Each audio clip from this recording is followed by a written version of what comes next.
अस्सलाम वालेकुम दोस्तों, मैं हूं ज़ुबैर अहमद और आप देख रहे हैं टेक्निकल टीचर। दोस्तों, आज की इस वीडियो में मैं आपको आरटीडी के बारे में बताऊंगा कि आरटीडी क्या होता है, ये कैसे काम करता है और आरटीडी का मेजरिंग फार्मूला कौन सा है, आरटीडी के फ़ायदे क्या हैं, नुकसान क्या हैं और इसके बारे में जो भी है मैं सारी डिटेल आपको बताऊँगा। तो चलो दोस्तों, शुरू करते हैं लेक्चर नंबर 5 से। दोस्तों, मैं आपको आरटीडी के बारे में बताता हूँ। आरटीडी एक टेम्परेचर मेजरिंग एलिमेंट है। ये टेम्परेचर मेजर करने के लिए इस्तेमाल किया जाता है। ये तकरीबन हर इंडस्ट्री में इस्तेमाल होता है, एक कॉमन इंस्ट्रूमेंट। दोस्तों, ये एक आरटीडी है, ये इसका सेंसर है और ये इसके थ्रेड बने हुए हैं। जिस जगह इसको इंस्टॉल करना होता है वहाँ पर इस थ्रेड की मदद से इसको इंस्टॉल कर दिया जाता है। यहाँ पर इसका कनेक्शन बॉक्स है जिसके अंदर इसकी टर्मिनेशन की जाती है। ये छोटी जंजीर लगी हुई कवर के ऊपर। इसका मकसद ये होता है कि जब आपने इसकी टर्मिनेशन करनी होती है, इस कवर को खोल के आप इसको छोड़ दें, ये इसके साथ ही नीचे लटका हुआ रहेगा। जब आप काम कंप्लीट कर दें तो इसको इसके ऊपर दोबारा इंस्टॉल कर दें। यहाँ पे इसका ग्लैंड होता है और ये नट लगा हुआ है, यहाँ पर इसकी अर्थिंग की जाती है। दोस्तों, ये भी एक आरटीडी है।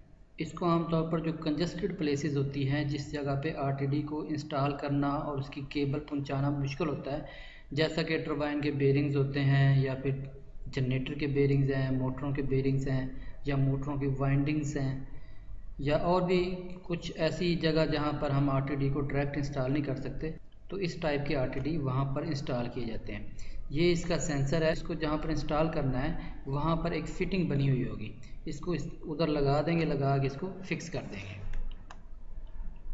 दोस्तों, ये आरटीडी का सेंसर है, ये भी आमतौर पर कंजस्टेड प्लेसेस पे इंस्टॉल किया जाता है और इसको इंस्टॉल करने के बाद इसकी जो केबल है ये एक जैक के ज़रिए कनेक्ट होती है इसके साथ। इसको हम इजीली रिमूव कर सकते हैं, यानी केबल के जैक के ज़रिए केबल को बिल्कुल रिमूव करके साइड पे कर सकते हैं और फिर सेंसर को हम आराम से निकाल सकते हैं। दोस्तों, ये डिफरेंट टाइप के आरटीडी हैं। ये भी मुख्तलिफ़ जगह पर इंस्टॉल होते हैं, जैसा कि बेरिंग्स है, इलेक्ट्रॉनिक कार्ड्स हैं या मुख्तलिफ़ जगह पर इसको इंस्टॉल किया जाता है। दोस्तों, ये आरटीडी की फ़िज़िकल डायग्राम है, जो जिस तरह से ये बैरूनी तौर पर नज़र आता है उस तरह की ये डायग्राम बनाई हुई है। इसका ये सेंसर है और ये इसका फिक्सिंग नट है। इसको जिस जगह पर इंस्टॉल करना है इस फिक्सिंग नट के ज़रिए इसको वहाँ पर इंस्टॉल कर दिया जाता है।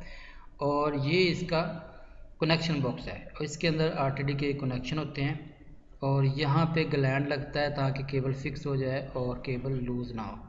दोस्तों, ये आरटीडी की इंटरनल वायरिंग डायग्राम है कि इसके अंदर किस तरह की वायरिंग होती है। ये 3 वायर आरटीडी है। इसकी तीनों वायर अंदर को जाती हैं। अंदर जाके एंड पे एक रेजिस्टेंस लगी होती है जो कि प्लाटिनियम मटेरियल की होती है और इसकी 100 ओम रेजिस्टेंस होती है। उसके साथ ये तीनों वायर जुड़ जाती हैं। ये प्लाटिनियम मटेरियल की जो रेजिस्टेंस है 100 ओम की, ये किस तरह की है इसकी ये ऊपर डायग्राम दिखाई गई है। इसके ऊपर सिरामिक मटेरियल की कोटिंग की गई होती है ताकि ये टेम्परेचर को बेयर करे और आगे अंदर जो इसकी वायरिंग है या अंदर जो मटेरियल है उसको नुकसान ना पहुँचे। दोस्तों, इसमें 2 वायर होती हैं। एक वायर आती है ऐसे ऐसे घूम के फिर वापस रिटर्न होके जाती है। ये जो वायर लगी है इसकी रेजिस्टेंस होती है 100 ओम। इसका मटेरियल होता है प्लाटिनियम मटेरियल।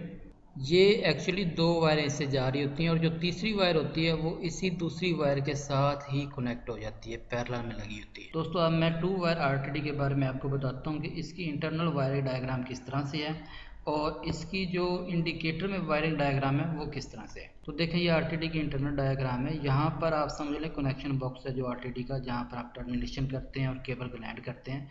तो यहाँ से ये केबल अंदर जाती है, अंदर से ये बाहर आती है। यहाँ पर प्लाटिनियम मटेरियल की रेजिस्टेंस होती है 100 ओम, जैसा कि मैंने आपको पहले बता चुका हूँ। और इसके बाद ये वायर आगे जाती है और इंडिकेटर के साथ कनेक्ट हो जाती है और इंडिकेटर के अंदर ये वाला सर्किट लगा होता है। इंडिकेटर में ये सर्किट किस तरह का है, इसमें 3 रेजिस्टेंस लगाई गई होती हैं, R1, R2, R3। दोस्तों, ये 3 वायर आरटीडी है। इसमें ये समझ लें ये कनेक्शन बॉक्स है। इसमें 1 नंबर वायर और 2 नंबर वायर जो है ये आगे जाके 100 ओम की जो रेजिस्टेंस है उसके साथ कनेक्ट हो जाती हैं और जो तीसरी वायर है ये आगे जाके दूसरी वायर के साथ ही कनेक्ट हो जाती है, यानी दूसरी और तीसरी वायर आपस में पैरेलल में लगी हुई होती हैं। इनको लगाने का मकसद ये होता है कि ये 2 नंबर वाली वायर है, इसकी अपनी भी कुछ रेजिस्टेंस होती है, मसलन 0.5 ओम, 0.4 ओम होगी या 1 ओम होगी। तो उस रेजिस्टेंस की वजह से इसकी एक्चुअल रीडिंग में एरर आ जाता है। तो इस केबल के रेजिस्टेंस को ख़त्म करने के लिए तीसरी वायर लगाई जाती है।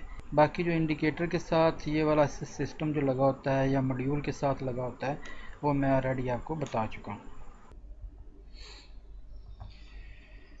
वर्किंग प्रिंसिपल दोस्तों, आरटीडी का जो वर्किंग प्रिंसिपल वो ये है कि resistance increase as temperature increase.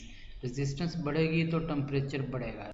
अगर आरटीडी किसी जगह पर इंस्टॉल है, उसका जब टेम्परेचर बढ़ता है तो उसकी रेजिस्टेंस बढ़ती है, और रेजिस्टेंस बढ़ती है तो उस रेजिस्टेंस के अकॉर्डिंग इंडिकेटर जो होता है वो कॉन्फ़िगर किया गया होता है कि इतनी रेजिस्टेंस पे इतना टेम्परेचर शो करना है, तो वो रेजिस्टेंस के अकॉर्डिंग टेम्परेचर शो करता है।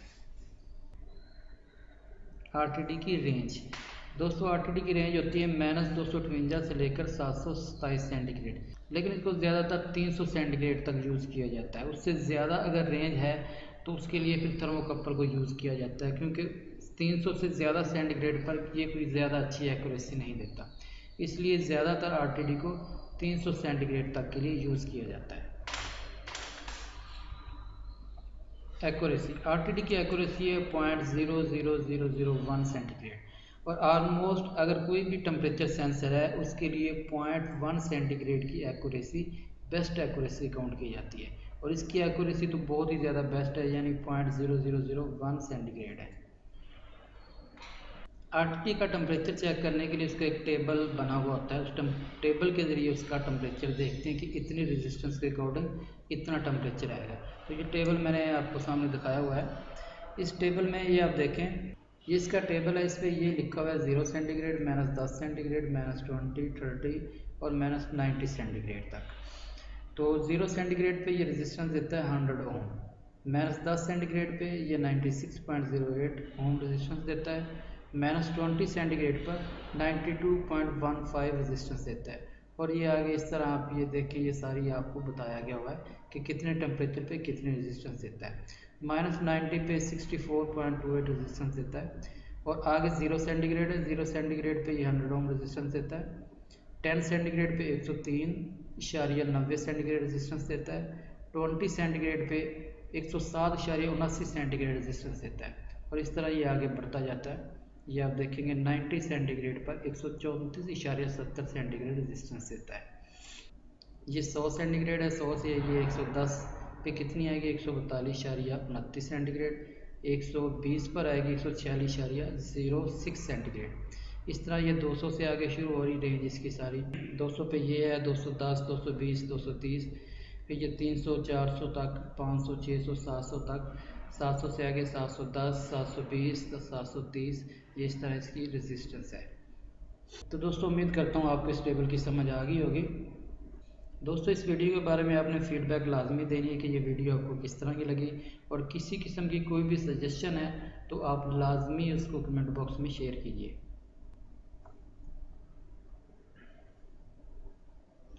आरटीडी मेजरिंग फार्मूला, आरटीडी की जो रेजिस्टेंस आती है उससे हमको कैसे पता चलेगा कि ये इंडिकेटर पे कितना टेम्परेचर आ रहा है, या फिर अगर इंडिकेटर फॉर एग्जांपल आप आरटीडी चेक करने गए हैं तो आप देखते हैं कि उसकी रेजिस्टेंस इतनी आ रही है, इसके अकॉर्डिंग इसका इतना टेम्परेचर इंडिकेटर पर शो करेगा या इतना शो करना चाहिए। तो वो कैसे करेंगे, उसका ये एक फार्मूला है, T=RT - R0/अल्फ़ा। इसके एब्रीविएशंस क्या क्या है, RT है रेजिस्टेंस टेम्परेचर, और R0 है रेजिस्टेंस एट 0 सेंटीग्रेड, यानी 0 सेंटीग्रेड पर कितनी रेजिस्टेंस आएगी, वो 100 ओम रेजिस्टेंस आती है। तो R0 की जगह आपने 100 लिख देना है, और RT की जगह जितनी रेजिस्टेंस आ रही है वो आपने लिख देनी है। और अल्फ़ा क्या है, ये कोफिशिएंट है, ये 0.385 होता है। और T क्या है, ये टेम्परेचर, जितना भी इसको सॉल्व करने के बाद जो टेम्परेचर आएगा वो आपको पता चल जाएगा कितना टेम्परेचर है। तो इसकी हम एक एग्जाम्पल कर लेते हैं। एग्जाम्पल के तौर पर फॉर एग्जांपल आपने आरटीडी पे रेजिस्टेंस चेक की है, वो 138 ओम रेजिस्टेंस आ रही है, तो आप इसको फार्मूले के ऊपर अप्लाई करें। इसका फार्मूला है T=RT - R0/अल्फ़ा। तो कीमतें पुट करें, RT की जगह आपने 138 पुट करना है, -R0 की जगह 100 पुट करना है। 100 क्या है, PT 100, यानी कि 0 सेंटीग्रेड पर ये 100 ओम रेजिस्टेंस देती है। ओवर तकसीम आपने कर देना है 0.385। तो इसको सोल्व करेंगे, सोल्व करने के बाद हमें जवाब मिलता है 98.70 सेंटीग्रेड। ये फार्मूला, इस फार्मूले के ज़रिए आप आरटीडी की रेजिस्टेंस के अकॉर्डिंग टेम्परेचर चेक कर सकते हैं कि कितना टेम्परेचर बनता है। Advantages of RTD. आरटीडी के क्या क्या एडवांटेजेस हैं, तो मैं आपको बताता हूँ आरटीडी के क्या क्या एडवांटेजेस हैं। आरटीडी का एडवांटेज ये है कि ये बहुत ही फास्ट होता है। थर्मोकपल की निस्बत और बाकी जो इंस्ट्रूमेंट हैं उनकी निस्बत आरटीडी का रिस्पॉन्स टाइम बहुत तेज़ है। आरटीडी का दूसरा फ़ायदा ये होता है कि ये सेल्फ पावर नहीं होता, इसको पावर दी गई होती है इंडिकेटर से। 2.5 या 2.6 वोल्टेज इसको दिए गए होते हैं, तो इसलिए इसमें एरर के चांस कम होते हैं। अगर ये खुद से पावर पैदा कर रहा है तो उसमें एरर आ सकता है, कुछ भी मसला बन सकता है। इसका एक ये फ़ायदा है कि इसकी सेंसिटिविटी बहुत तेज़ है, यानी थोड़ा सा भी टेम्परेचर बढ़ता है या कम होता है उसको बड़ी जल्दी ये सेंस कर लेता है। आरटीडी का ये फ़ायदा है कि इसको जितने मर्जी दूर एरिया में लगा दो, उसके लिए कोई स्पेशल केबल रिक्वायर्ड नहीं होती। एक आम केबल को आप यूज़ कर सकते हैं इसके लिए। जैसा कि थर्मोकपल में ये है कि उसके लिए एक स्पेशल केबल चाहिए होती है, इसके लिए स्पेशल केबल रिक्वायर्ड नहीं होती। और आरटीडी का ये फ़ायदा है जहाँ पर रेडिएशन वेव्स होती हैं, जैसा कि बीटा, गामा, न्यूट्रॉन वेव्स होती हैं, वहाँ पर आप इसको इंस्टॉल कर सकते हैं, क्योंकि वहाँ की जो वेव्स हैं इसकी रेजिस्टेंस पे इफ़ेक्ट नहीं कर सकती। अगर उसकी वेव्स की रेजिस्टेंस पे इफ़ेक्ट करे भी तो रेजिस्टेंस कम या ज़्यादा नहीं हो सकती, वो उतनी ही रहेगी। इसलिए इसका ये भी बहुत ज़्यादा फ़ायदा है। Disadvantages of RTD. आरटीडी के डिसएडवांटेजेस कौन कौन से हैं? आरटीडी जो है ना वो थर्मोकपल की निस्बत महंगा होता है। आरटीडी कॉस्टली है, थर्मोकपल सस्ता होता है, इसका ये डिसएडवांटेजेस है।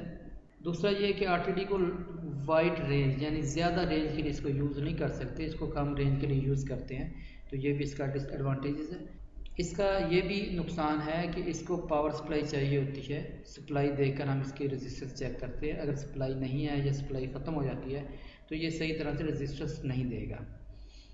इसका एक ये नुकसान है कि इसकी वजह से रेजिस्टेंस में अगर थोड़ी बहुत भी तब्दीली आ जाती है, जैसा कि क्रोजन आ जाती है टर्मिनल में या जंग लग जाता है टर्मिनल पर, तो उससे क्या आता है इसकी रेजिस्टेंस में एरर आ जाएगा। इसलिए इसके कनेक्शन बहुत ज़्यादा टाइट होने चाहिए ताकि किसी किस्म की ना लूजिंग हो ना इसमें क्रोजन आए, तभी ये सही तरह से रेजिस्टेंस देगा।